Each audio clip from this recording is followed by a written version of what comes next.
Have you ever wondered why the motion trajectories of certain planets resemble strange loops in the sky? Astronomers classify planets into inferior and superior groups depending on their configurations.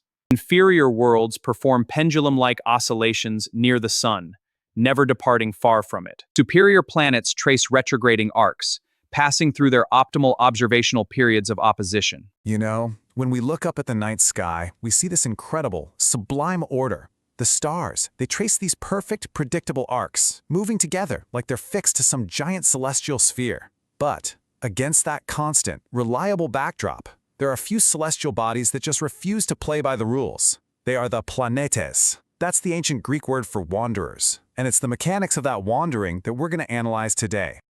So this is the big question, right? The one that kept astronomers up at night for thousands of years.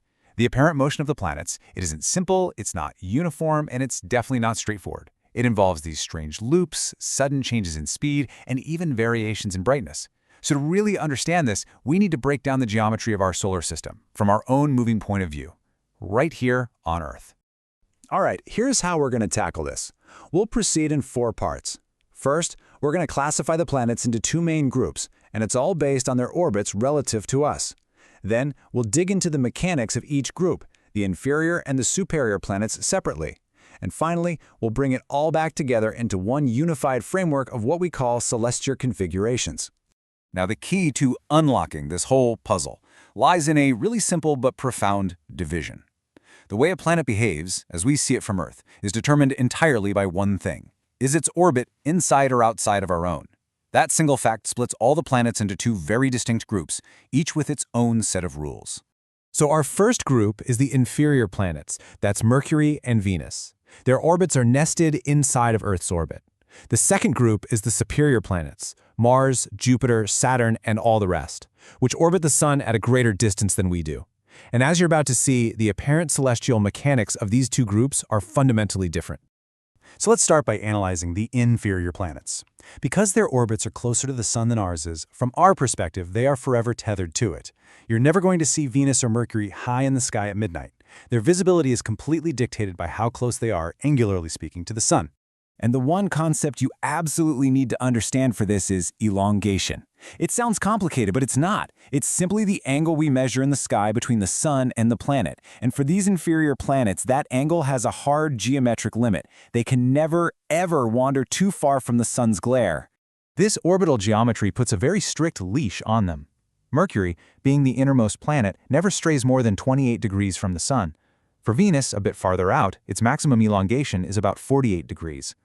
Now what this means is that they're only ever visible in the twilight hours, either just after the sun sets or just before it rises.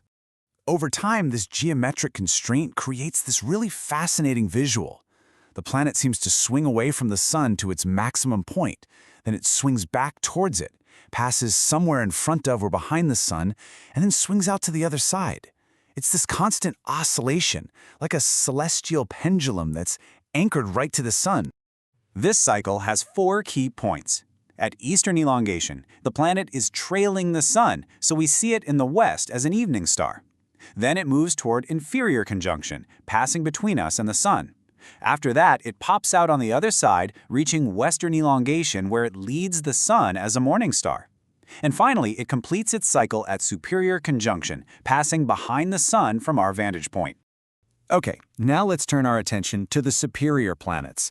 Their motion is governed by a completely different set of rules. Since their orbits are outside ours, they aren't tied to the Sun in our sky. They can appear anywhere along the ecliptic, that's the apparent path of the Sun, even directly opposite it. And this freedom allows for a much more complex and, historically, a much more puzzling phenomenon. So, for most of the time, superior planets do what we'd expect. They exhibit prograde motion, which just means they move eastward against the backdrop of stars, just like the Sun seems to. But, for a period of time, they appear to slow down, stop, and actually move backward, to the west. This is retrograde motion, and is the most famous of all the planetary wanderings. So what is going on here? Well, the crucial point is this. The backward motion is an illusion. It's all about our perspective. Imagine you're in a car on a circular racetrack, and you're in the faster inner lane. As you overtake a slower car in an outer lane, that car will, from your point of view, appear to move backward relative to the distant grandstands.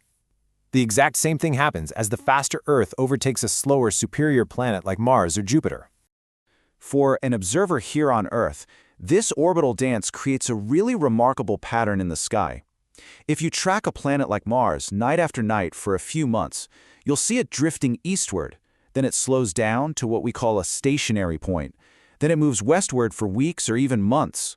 It then stops at a second stationary point before finally resuming its normal eastward course, tracing this distinct loop or S-shape against the stars. And right at the midpoint of that retrograde loop, we have a very special alignment called opposition. This is when the Sun, the Earth, and the superior planet form a straight line, with Earth smack dab in the middle. At opposition, the planet is at its closest point to Earth. It appears at its absolute brightest, and it rises at sunset to cross the sky all night long. It is, without a doubt, the best time to observe it.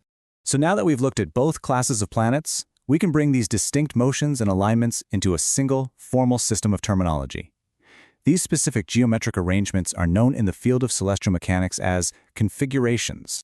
These are the principal configurations that define the positions of a planet relative to the Earth and the Sun. Each of these specific alignments, conjunction, opposition, elongation, and quadrature, gives us a precise language to describe exactly where a planet is and what its observational properties are going to be. Let's define them a bit more formally. This table really sums it all up. Conjunction is the general term for when a planet lines up with the Sun in our sky. But we have to be specific. We have inferior conjunction, when the planet is between us and the Sun, and superior conjunction when it's on the far side of the Sun. Opposition, as we've seen, is unique to superior planets, happening when Earth is directly between them and the Sun.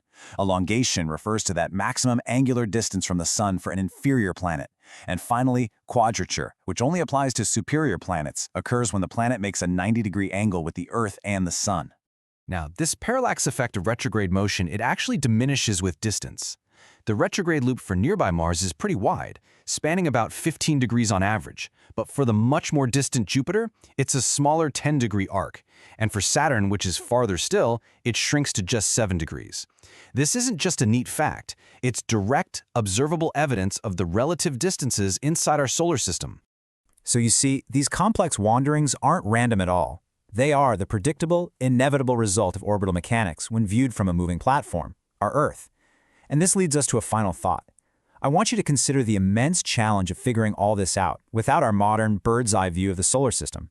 It was these elegant, yet completely baffling motions that drove astronomers for centuries, forcing them to build ever more complicated models of the cosmos, all to explain what we now understand as just simple celestial geometry. Thank you, friends. Strive for understanding and become wiser. See you soon.